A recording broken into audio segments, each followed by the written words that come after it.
Hello అండి, నమస్తే అందరికీ. Welcome to Kusma's vlogs and it's me Kusma. Welcome to this new video. మరొక ఫుల్ డే రొటీన్ తో మీ ముందరికైతే వచ్చేసానండి. ఐ హోప్ మీ అందరికీ ఈ వీడియో ఖచ్చితంగా నచ్చుతుంది. వీడియో మొత్తం చూడండి. నచ్చినట్లయితే చిన్న లైక్ చేయడం మాత్రం మర్చిపోకండి. అలాగే మన ఛానల్ కి విజిట్ చేస్తున్న ప్రతి ఒక్కరికి కూడా పేరున థ్యాంక్స్ అండి. అలాగే కొత్తగా విజిట్ చేస్తున్నారా మన ఛానల్ కి, ప్లీజ్ సబ్స్క్రైబ్ చేసుకుంటారని మనస్ఫూర్తిగా కోరుకుంటున్నాను. సో మార్నింగ్ 4 నుంచి ఈవినింగ్ వరకు నేను చేసేటువంటి పనులు, మంచి మంచి రెసిపీలు కూడా ఈ వీడియోలో షేర్ చేసుకుంటాను. సో పదండి బ్లాగ్ లోకి అయితే వచ్చేద్దాము. సో ఫస్ట్ అయితే ఇల్లు గుమ్మలన్నీ ఫస్ట్ తుడిచేసుకున్నాను అండ్ ఇప్పుడైతే పూజ అనేది స్టార్ట్ చేశానండి. సో ఫస్ట్ ఇదిగోండి దీపారాధన, అలంకరణ ఇవన్నీ చేసుకుంటున్నాను అనమాట. మరి ఇప్పుడు ప్రెజెంట్ నా పూజా మందిరంలో ఉన్న దేవుని విగ్రహాలకి వస్త్రాలు చూస్తున్నారు కదండి. అంటే లాస్ట్ బ్లాగ్స్ లో కొంతమంది కామెంట్స్ అయితే పెట్టారనమాట, అలంకరణ విషయం అడిగారు. చాలా థ్యాంక్స్ అండి కామెంట్ పెట్టినందుకు. ఇవైతే సెమీ పట్టు క్లాత్ అండి తీసుకున్నాను. నార్మల్ గా మనం బ్లౌజ్ పీసులు ఉంటాయి కదా, అలా బ్లౌజ్ పీస్ తీసుకుని సెపరేట్గా అంచైనా అటాచ్ చేసి కుట్టించవచ్చండి. ఇలా వేరేగా చున్నీ టైప్ వేరేగా కుట్టించాను అండ్ కింద మన స్కర్ట్ లాగా వస్తుంది చూడండి, అలాగైతే తాళ్ళు పెట్టేసి కుట్టించాను అనమాట.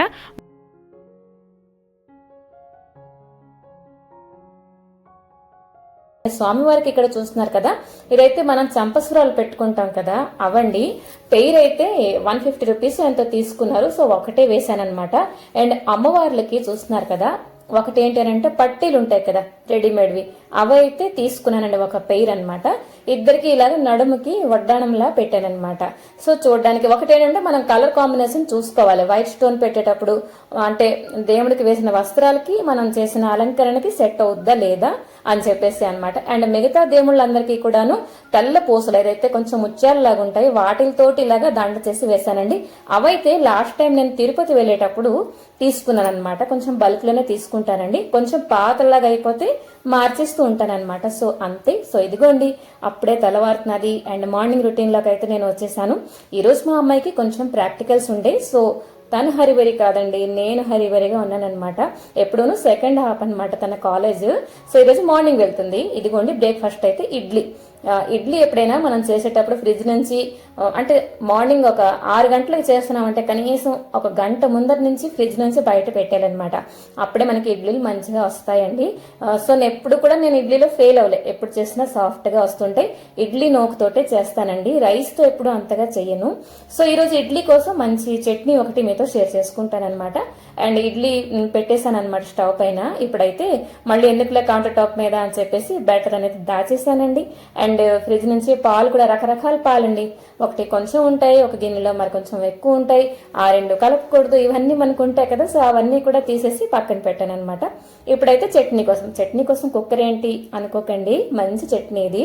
సో ఫస్ట్ అయితే కుక్కర్ లో కొంచెం ఆయిల్ వేసుకొని పోపు దినుసులు వేసుకున్నాను. అందులో సోంపు వేసానండి. సోంపు ఏంటి అనుకుంటున్నారా, మంచి ఫ్లేవర్ వస్తుంది. ఇప్పుడైతే కొంచెం కరివేపాకు, లైక్ మన పోపు దినుసులన్నీ నార్మలే, అయితే మినపప్పు ఏంటి యాడ్ చేయలేదండి. నార్మల్ గా ఆవాలు, జీలకర్ర, సోంపు అంతే.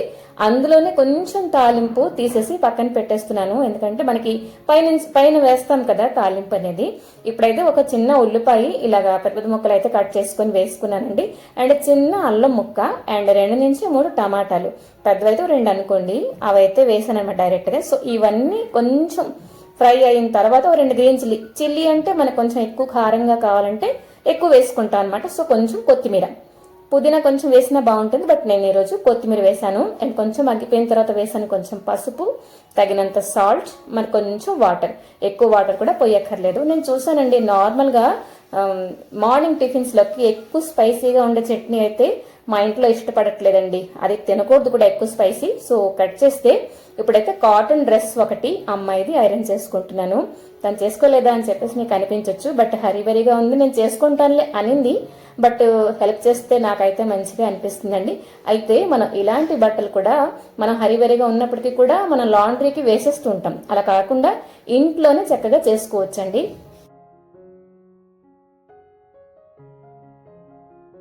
ఇంకాను మనం పైన ఒక పేపర్ పరిచి కూడా చక్కగా చేసుకోవచ్చు అనమాట. ఫస్ట్ అయితే కొంచెం ముడుచుకొని ఉంటాయి కదా, అవైతే కొంచెం చేతితోటి ఇప్పేసి కొంచెం ఇలాగా సాగదీసి ఆ తర్వాత ఐరన్ అనేది చేసుకోవాలన్నమాట. ఇప్పుడైతే కాటన్ బట్టలు ఎక్కువగా వేసుకుంటున్నామండి, నేనైనా మా అమ్మాయి అయినా కూడాను. సో ఇదిగోండి టాప్ కూడా మంచిగా పరిచేసి ఇదైతే నేను ఫోల్డ్ చేసి మడత పెడుతున్నాను అనమాట. లేదు స్ట్రైట్ గా కావాలంటే మొత్తం ఐరన్ చేసేసి ఒక వైర్ మీద వేసేసుకోవచ్చు అండ్ అప్పటికప్పుడు మనం ఆ డ్రెస్ వేసేసుకోవచ్చు అనమాట.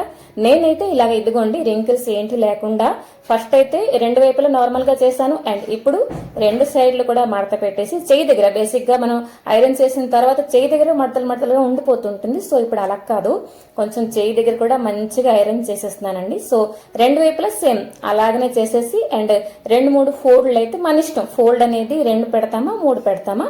సో ఇదిగోండి నేనైతే ఇదిగోండి రెండు పెడుతున్నాను అండ్ మళ్ళీ బ్యాక్ సైడ్ కూడా ముడుచుకుపోయి ఉంటే ఒకవేళ మరొక పైన అలా ప్రెస్ చేసేయాలన్నమాట. ఏంటి ఒక 20 రూపీస్ ఐరన్ కి ఇంత క్లాసులు ఏంటి అనుకుంటున్నారా? లేదండి, 20 రూపీస్ కూడా ఊరికనే రావు కదా. మన ఫ్రీ టైంలో చక్కగా మన పని మనం చేసుకున్నామంటే ఆ డబ్బులన్నీ మనం చక్కగా దాచుకోవచ్చు, ఏదైనా అవసరార్థం మనం వాడుకోవచ్చు కదా. సో అదండి, సేమ్ అలాగే చున్నీ కూడా మనం చేసేసుకోవచ్చు. ఇదే నేను కాటన్ లో పెట్టి చేశానండి. ఒకవేళ సిల్క్ అనుకోండి, మన ఐరన్ బాక్స్ లో ఆ స్టెప్ ఉంటుంది, ఆ బటన్ అదైతే ప్రెస్ చేసుకుని సిల్క్ లో కూడా చేసుకోవచ్చు అనమాట. చూస్తున్నారా ఎగ్జాక్ట్ గా బయట నుంచి చేస్తే ఎలా ఉందో అలానే ఉందన్నమాట. సో బయట నుంచి చేసామంటే మన టైంకి వాళ్ళు ఇవ్వకపోవచ్చు కూడా, అదొకటి ఉంది కదా. సో ఇదిగోండి కుక్కర్ లో పెట్టి సైరన్ చేయడానికి వెళ్ళాను. ఒక 2 సీటీ వస్తే అమ్మకి ఆపేయమని చెప్పాను అనమాట. చూస్తున్నారు కదా అన్ని కూడా మంచిగా ఉడికిపోయాయి అనమాట. సో ఇప్పుడైతే కొంచెం చల్లరేక మిక్సీ పట్టాలండి, మిక్సీ పట్టాలి. నేనైతే కొంచెం వేడిగా ఉన్నప్పుడే పట్టేసాను, ఎందుకంటే కొంచెం హరివరిగా ఉండనమాట. సో సెపరేట్ గా మనం ఇందులో వాటర్ యాడ్ చేయక్కర్లే, ఎందుకంటే ఉడికించాం కదా టమాటా, ఆ వాటర్ కూడా ఇందులో మనం వేసేసుకోవచ్చు అనమాట. ఈ చట్నీలో మెయిన్ ఫ్లేవర్ వచ్చేసరికి సోంపు జీలకర్ర మనం మిక్సీ పట్టాం చూడండి. ఎప్పుడైనా మనం తాలింపు వేసినప్పుడు పైనుంచి ఇలా వేసేస్తుంటాం, బట్ అలా కాదండి, ఇది మిక్సీ పట్టాం కదా. సో ఎక్కడికో వెళ్ళిపోయింది అనమాట టేస్ట్ అనేది. ఈ చట్నీ మా ఊర్లో ఒక హోటల్ అతను చేస్తారండి. సో అది కొంచెం స్పైసీగా ఉంటుంది. నేను చెప్పాను కదా మార్నింగ్ అంటే పొద్దున పూట బ్రేక్ఫాస్ట్ లోని ఎక్కువ స్పైసీగా నేను వెయ్యను. సో ఇదిగోండి మా అమ్మాయికి అయితే ఇడ్లీ దాని మించి ఇలా చట్నీ పరిచేస్తేనే ఇష్టం, చట్నీ కూడా కొంచెం వేసుకుంటుంది. బట్ నాకు అలా కాదండి, ఇలా నీట్ గా చట్నీ అండ్ ఇడ్లీ సెపరేట్ గా ఉంటేనే నేను చిన్న చిన్న బైట్స్ తీసుకుంటాను అనమాట. ఇంకా ఇప్పుడైతే అమ్మాయి వెళ్ళిపోయిందండి కాలేజ్ కి, వంట కూడా ఆల్మోస్ట్ అయిపోవచ్చింది. ఇప్పుడైతే కొత్తిమీర నిలువ పచ్చడి పెట్టుకుంటున్నాను అనమాట. మొన్న నేను టమాటా నిలువ పచ్చడి పెట్టాను, ఆ వీడియో కూడా పోస్ట్ చేశాను, మంచి వ్యూస్ వచ్చాయి అండ్ మంచిగా సబ్స్క్రైబర్స్ కూడా యాడ్ అయ్యారండి. Thank you so much. So ఇప్పుడైతే ఈ వీడియోని కూడా అలాగనే లైక్ చేయండి, సపోర్ట్ చేయండి. మీ సపోర్ట్ లేకపోతే ఎలాగండి గ్రోత్ అవుతుంది మన ఛానల్ చెప్పండి. సో అది ఇదిగోండి ఇప్పుడైతే కొత్తిమీరలోని మనం చాలా జాగ్రత్తగా అయితే ఇవన్నీ ఏరుకోవాలి. బేసిక్ గా గెడ్డి చెట్లు ఇవన్నీ బోల్డ్ ఉంటాయండి. ఇది చాలా టైం టేకింగ్ అండ్ త్వరగా కూడా అయిపోతుంది. ఇప్పుడు నిలువ పచ్చడి కూడా ఇది ఎక్కువ రోజులు కూడా నేను ఎండలో పెట్టట్లేదు, ఈ రోజు ఈవినింగ్ కల్లా పచ్చడి అనేది చేసేస్తానండి. సో ఇదిగోండి ఫస్ట్ అయితే మంచిగా రకరకాల చెట్లు ఉన్నాయండి, అదేంటో కొన్ని పేర్లు కూడా నాకు తెలియవు. సో ఇదైతే 30 రూపాయలదండి. సో కొంచెం ఎక్కువ క్వాంటిటీ వచ్చింది, ఎంత పులుసులో వేసేస్తాం అని చెప్పేసి నిలువ పచ్చడి పెట్టుకుంటున్నాను అనమాట. చాలా ఫ్రెష్ గా ఉన్నదండి. సో ఇదిగోండి ఫస్ట్ అయితే మంచిగా ఏరేసుకొని ఇప్పుడైతే మనం మంచిగా కడిగేయాలంటే ఒకటి కాదు రెండు కాదు, 1కి 10 సార్లు ఇసుకంతా పోయేటట్టుగా కడుక్కోవాలండి. సో ఫస్ట్ ఏం చేస్తానంటే గెడ్డంతా ఏరేసానండి. ఇప్పుడైతే రూట్స్ వరకు కట్ చేస్తున్నాను అనమాట. స్టెమ్స్ అన్ని ఉంటాయండి, అవన్నీ అలాగా మిక్సీ పట్టేస్తాం అండ్ లేతగా ఉన్నది కాబట్టి స్టెమ్స్ ఏంటి మనం వేరు చేయక్కర్లేదు. అండ్ కొంతమంది చిన్న చిన్న ముక్కలు అంటే చేసేస్తుంటారు కొత్తిమీర కట్ చేసేటప్పుడు, కానీ అలా చేస్తే మనం కడిగేసి ఆరబెట్టే కల్లా కొంచెం కమిలిపోవచ్చు ఆకు అని నా అనుమానం అండి. కాబట్టి ఇలానే రూట్స్ వరకు కట్ చేసేసాను అండ్ ఇప్పుడైతే మంచిగా కడుగుతాను అనమాట.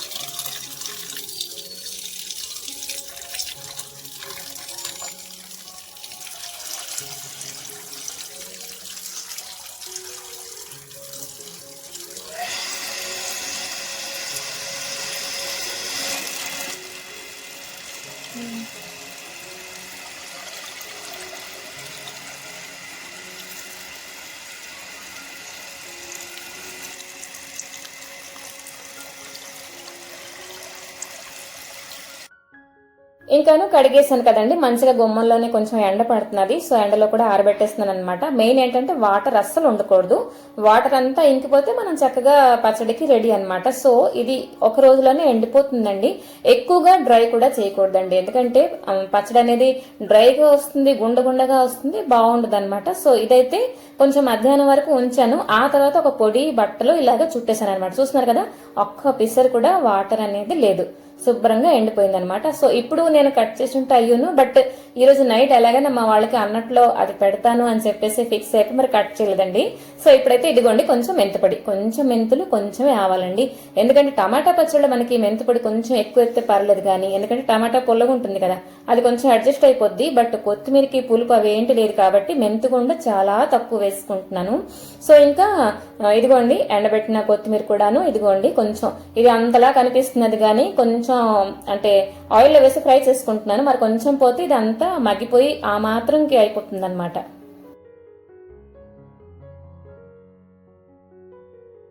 చూసారు కదండి, మరి కొంచెం పోయేసరికి ఈ మాత్రం అయిపోయింది. మరి ఎక్కువ కూడా మగ్గించక్కర్లేదు, సరిపోయింది ఈ మాత్రంకి. అయితే ప్లేట్ లోకి అయితే తీసేస్తున్నాను. అదైతే మొత్తం చల్లరేక మిక్సీ అయితే పట్టేసుకోవాలన్నమాట. సో ఈ లోపల మనం మెంతి పొడి కూడా రెడీ చేసుకుంటున్నాం. నేనైతే ఇదిగోండి కొంచెం స్పెచులాతో ఇటు అటు చేస్తున్నాను, త్వరగా చల్లారిపోతుంది అని చెప్పేసి. అండ్ ఇప్పుడు మనం యాడ్ చేసుకుంటాం పులుపు. డైరెక్ట్ గా మనం చింతపండు వేసేయకుండా, డైరెక్ట్ గా చింతపండు వేస్తే ఎలా నలుగుతుంది చెప్పండి, పచ్చడిలో వాటరీ కంటెంట్ ఏంటి లేదు కదా. సో కొంచెం కడాయిలో వేసుకున్నాను వాటర్, అండ్ ఈ మాత్రం చింతపండు వేసాను. సరిగ్గా సరిపోయిందండి, అంటే ఒక పెద్ద నిమ్మకాయ సైజ్ చింతపండు అనుకోవచ్చు. ఇందులో కూడా వాటర్ అంతా ఇంకిపోయి కొంచెం దగ్గర పడిపోయిన తర్వాత, మగ్గిపోయిన తర్వాత ఇది కూడా చల్లారేక ఇదిగోండి ఇప్పుడైతే మిక్సీ పట్టే టైం అయితే వచ్చిందండి. మిక్సీ జార్లోని వేయించిన కొత్తిమీర కూడా వేసాను, అండ్ మగ్గించిన చింతపండు కూడా వేసాను. చింతపండు కొంచెం పిక్క లేకుండా చూసుకుంటే బెటర్, లేకపోతే మన జార్ పాడైపోతుందండి. 1 టేబుల్ స్పూన్ అయితే సాల్ట్ వేసానండి. సాల్ట్ కూడా చాలా తక్కువ వేసుకోవాలి, ఒకవేళ చాలకపోతే అప్పుడు కలుపుకోవచ్చు. అండ్ కొంచెం వేసాను పసుపు. ఇదిగోండి ఈ మాత్రం పచ్చడి అయితే వచ్చిందనమాట. ఇదిగోండి మెంతి పొడి కూడా మనం రెడీ చేసేసుకున్నాం అనమాట. ఇప్పుడైతే వేసుకుంటున్నాను కడాయిలో ఆయిల్. ఈ పచ్చడికి కూడా కొంచెం ఎక్కువగా ఆయిల్ పడుతుందండి. ఆ తర్వాత కొంచెం తాలింపు లైక్ రెడ్ చిల్లీ, మినపప్పు, ఇవన్నీ కొంచెం హింగు చిన్న స్పూన్తో 2 స్పూన్ల వరకు వేసానండి. అలాగే కొంచెం దంచిన వెల్లుల్లి కూడా వేసానండి. వెల్లుల్లి వేస్తే ఫ్లేవర్ అయితే ఎక్కడికో వెళ్ళిపోయింది అనమాట. సో ఇదిగోండి ఆ తర్వాత పేస్ట్ చేసిన కొత్తిమీర, మనం చేసి ఉంచుకున్న మెంతు పొడి, ఆ తర్వాత రెడ్ చిల్లీ పౌడర్ వచ్చేసరికి ఒక 50 గ్రామ్ మేబీ ఉండొచ్చు, చిన్న గిన్నెతో కొలత అయితే పెట్టుకున్నానండి. సో ఇవన్నీ లో ఫ్లేమ్ లో మంచిగా కలిపేయాలన్నమాట. సో చల్లరేక జార్లో ఎత్తేసుకోవాలన్నమాట. ఇదైతే ఇన్స్టెంట్ గా మనం నైట్ కూడా వేసేసుకోవచ్చు అండి. చాలా బాగా వచ్చిందని చెప్పి కూడా మా ఇంట్లో అన్నారు. ఒకసారి మీరు ఇలా ట్రై చేయండి.